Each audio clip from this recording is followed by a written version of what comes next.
Коммунальщики Якутии готовятся к весеннему половодью. ГУП ЖКХ республики провели противоаварийные тренировки и инструктажи с персоналом по действиям в случае подтопления объектов теплоснабжения и другого имущества.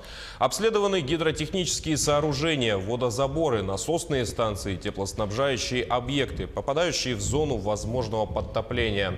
Приняли меры по дополнительному укреплению и обеспечению надежности. Также приведена в готовность спецтехника и автотранспорт к оперативной ликвидации возможных последствий.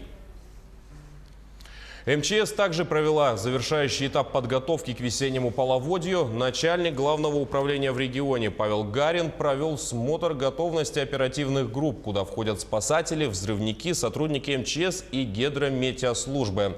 Также он проверил технику и оборудование, которые будут задействованы для минимизации последствий паводка, по спасению людей и по защите населения республики. Отмечу, что сложная паводковая ситуация прогнозируется на Колыме. Там будут работать 2 оперативные группы. Остальные 7 по рекам Лена, Алдан и Амга.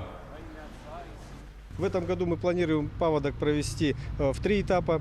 Первый этап — это, как я сказал, по реке Лена, Алдан, Амга, Вилюй. На втором этапе мы захватим северные реки. Это река Колыма, Яна, Индигирка. По этим рекам тоже будут оперативные группы.